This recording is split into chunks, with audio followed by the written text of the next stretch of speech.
Bismillah ar-Rahman ar-Rahim. In the name of Allah, the most beneficent, the merciful. Respected brothers and sisters, we will be presenting you today our Seraat education system.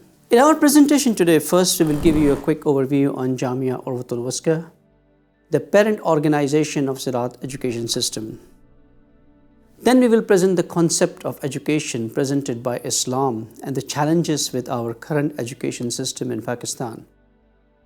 After this, we will present to you how we are trying to resolve education challenges through Seraat education system.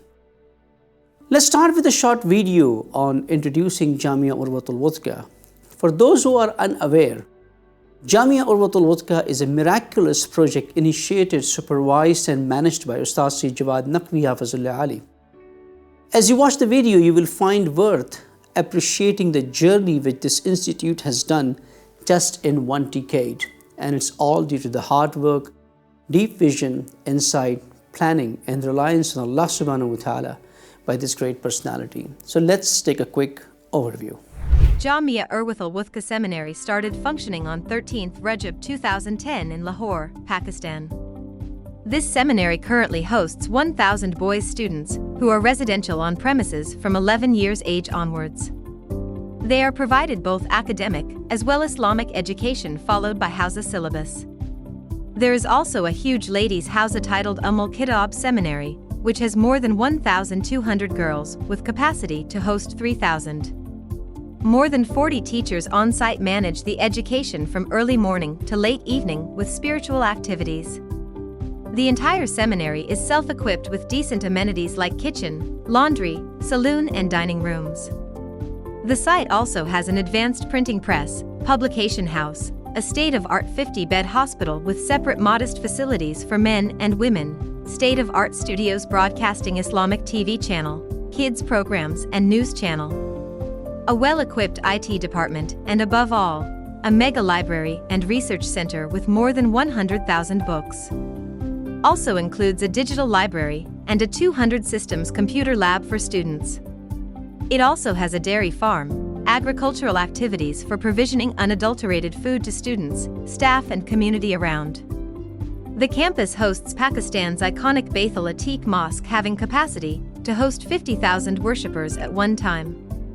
Beyond the premises is a network of Seraat schools catering for academic schooling needs of community within Islamic framework. There is also an online seminary Deen al-Qayyim running since 4 years with hundreds of national and international students registered. A nationwide registered 5,000 youths Mustafa Scouts network, providing physio-spiritual camping activities throughout the year. You have seen now how Jamea Orwatul Wuthqa is and what it is doing. Now let me briefly discuss the concept of education from Islamic perspective in general. Every education system carries three fundamental elements, whether overt or covert. We have to remember that every education system has an objective and a destination for students.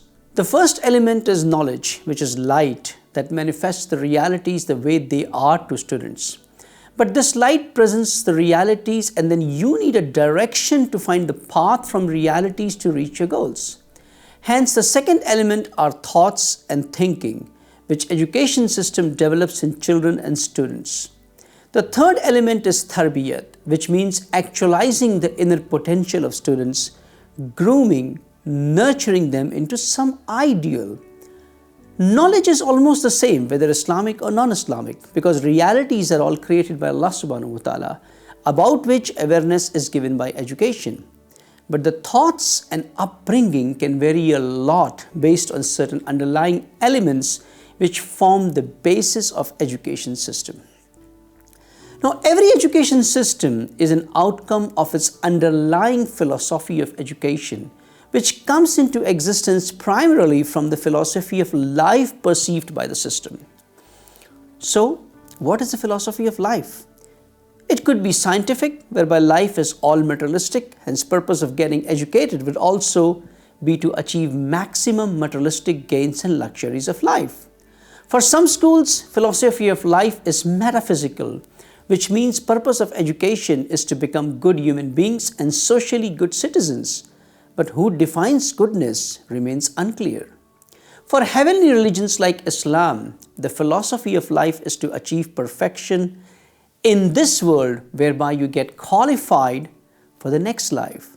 Hence, philosophy of education would be making human beings gain knowledge, develop thinking, and nurture themselves to achieve good moral traits, perfection from divine perspective, hence living a privileged life in this world as well as hereafter.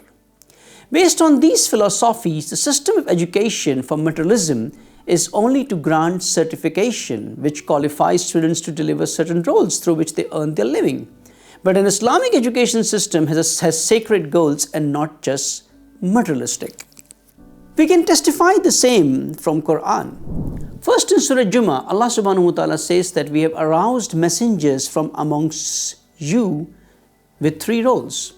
One is Yatlu alayhim ayatihi, which means making people follow closely divine science, that is discovering realities in this world and inside yourself, which we call as science also.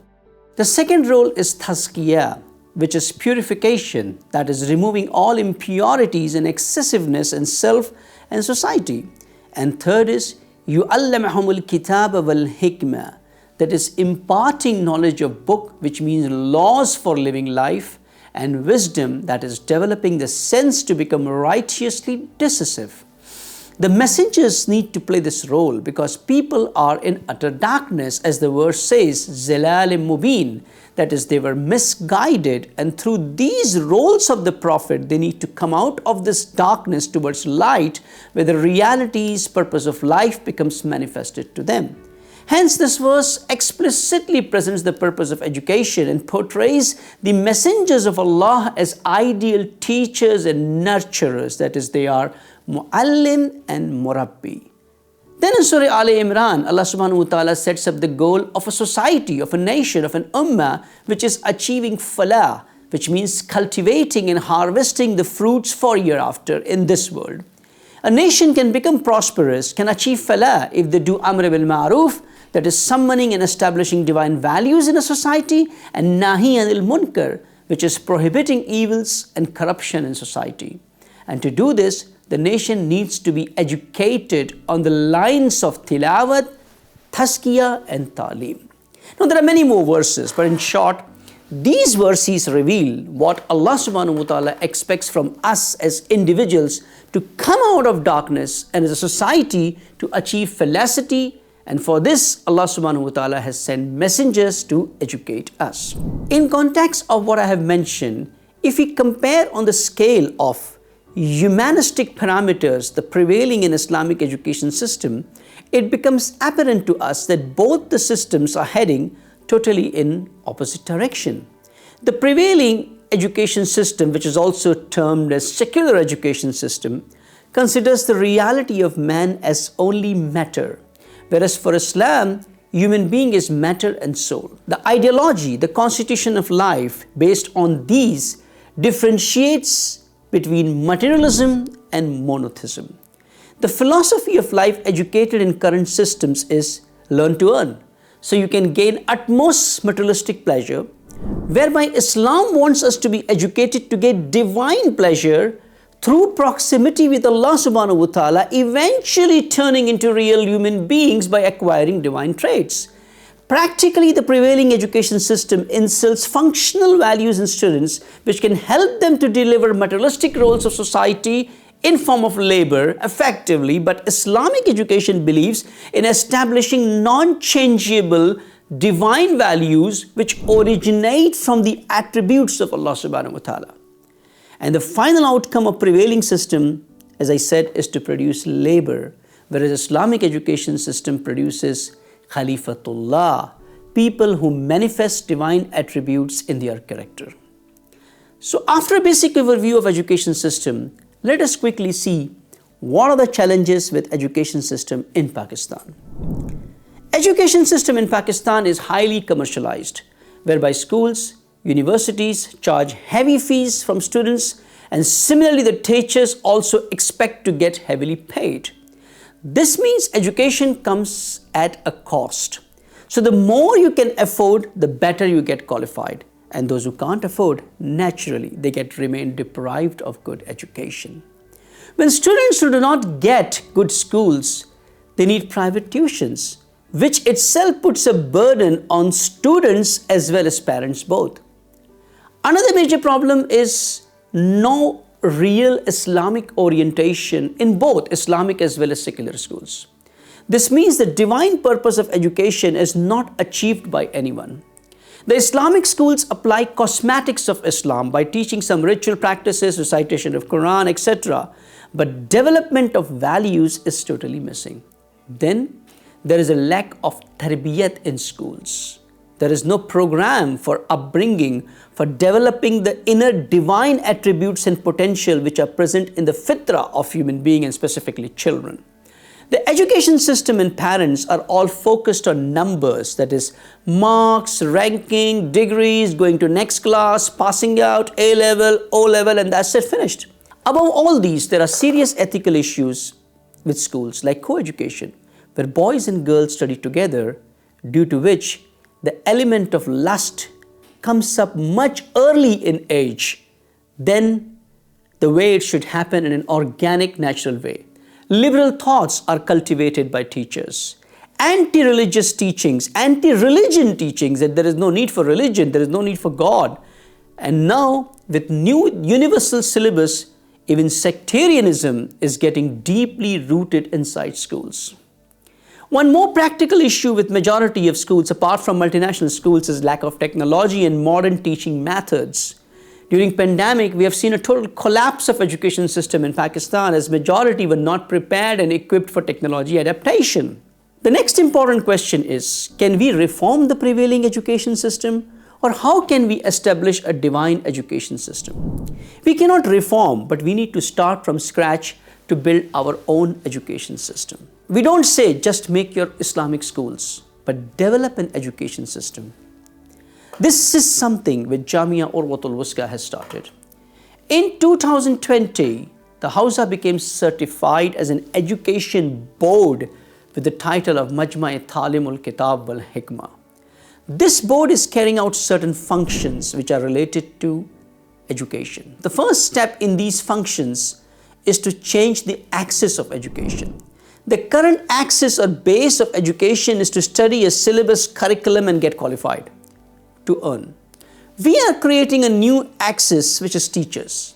If teachers get trained and qualified to the level of prophets in context to their roles as a muallim, not in the sense of divine wilaya, then irrespective of syllabus, they will ensure the divine objectives of education are met. For this, we are establishing a teacher training academy, which is a 6 months to 3 years teachers education program, where first their ideological base is developed. Spirituality is established inside their character, and values are cultivated inside teachers, and at the same time they are given the best modern teaching skills. These teachers then would run our schooling system, universities and other educational entities. Next, the Seraat schooling system is also one such project, which is a network of primary and secondary schools up to A-level for both boys and girls. It also has a division for online education. There is a polytechnic coming up whose infrastructure is almost ready, where talent, skills required for every essential segment of life are developed, including computer training, media skills, etc. A paramedical college is about to start soon, where we will fill the gaps in medical staff, like lack of male nurses for treating males, and similarly lack of female medical staff in various medical segments. Eventually, we have a plan for medical engineering and other sciences university. Since our presentation today is about Seraat education system, let me now present the vision of Seraat school systems, as you can read on the screen. It's a unique system whose uniqueness is that the axis of education are teachers who possess divine values and are delivering the role of prophets for education and upbringing, so that they transform children into divine human beings who have mastered divine ideology, who manifest values in their character. They are ethical and are also reflecting cognitively on divine realities, thus achieving their purpose of life to become Khalifatullah on this earth. At the same time, they are academically qualified in sciences required in this world, by which they can deliver essential functions and technology developments, thus developing a divine society.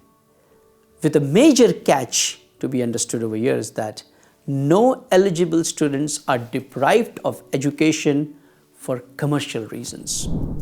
The salient features of Seraat schooling systems can be listed as: it is an academic education schooling system, but within Islamic framework of ideology and values. The teachers are visionary and modest. Modesty is given utmost importance, whereby there are separate schools for boys and girls, that is no co-education, and even male teachers do not teach girls and vice versa. The system is affordable to all with low fees without depriving anyone. Fundamental essential Islamic education is part of the school academic curriculum. After primary class, the students have the option to take transfer to Hausa for the secondary school and get advanced Islamic education there as well. The school aims to use technology for education like learning management system, computer training, etc. Practically, the school aims to educate children in a comfortable way without making education as a burden, and be more focused on first developing them into divine human beings, then professionals. Your child can become a doctor, but if he's not a good divine human being, that is of no use, at least in the year after. In the past, the concept was, if you want to acquire religious education, you need to take the path of Hausa. But how many would go there? Very few. But majority go for academic education. Our strategy is to bring academic education starting from schools within Islamic framework. This means as the students get qualified academically, they become qualified religiously as well. The Seraat school network is operating in various cities, as you can see in the table. There are two categories of schools. One are those that run inside the Hausa, which are generally from class 5 onwards for boys and class 9 onwards for girls. Students in these schools have to reside inside Hausa as well. The schools that are running outside are located in some cities now. Students from these schools can continue the academic education in the same school till A level, or can move to Hausa schools as well for secondary education. We will now present a short video of Seraat School Lahore, the township division, so that you can get a feel of it. Seraat School Lahore is serving the community since its inauguration in 2015 based on the holistic model of education. The school welcomes students from all backgrounds, religions and ethnicities. Currently, there are 20 dedicated teachers covering 15 classes that are segregated by gender. Boys campus caters for prep, 5 years at entry, to 5th grade. Girls campus delivers classes for prep to 8th grade. School incorporates government's newly established single national curriculum through its holistic approach to learning. Lessons are planned to deliver learning based on connectedness of mind, body and spirit. School is equipped with a computer lab and a newly established library to facilitate interactive and creative learning of subjects like ICT and literacy skills. A salient feature of Seraat School Lahore is its delivery of academic syllabus that integrate and facilitate love of Allah and universal moral values through reflective action. Furthermore, learning Quran with meaning and performing midday prayers in congregation are 2 periods scheduled daily in the school timetable. Extracurricular learning is facilitated through special assemblies held on Fridays to mark special occasions and events. School arranges for many other activities to nurture its students' talent and potential. Visits and outings, performing arts, crafting models, and cookery competitions are few examples.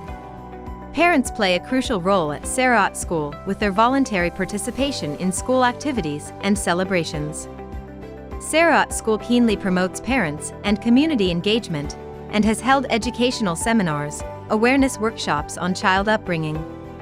For reminder, Seraat School is a project of Seraat Education Trust under the supervision of Honorable Syed Jawad Naqvi, a highly prominent scholar, who is also the chairperson of the trust. You have seen that the way the school is progressive and within Islamic culture. At the same time, we have various challenges as well.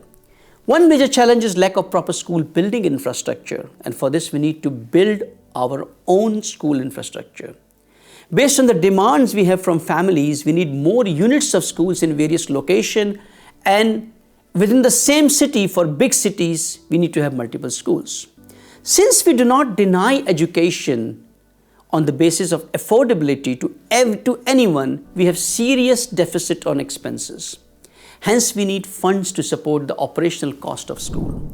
We need funds for technology upgrades. We need funds to ensure that we pay at least moderately to expert teachers and avail their services, and for rentals of the buildings in which the school is running.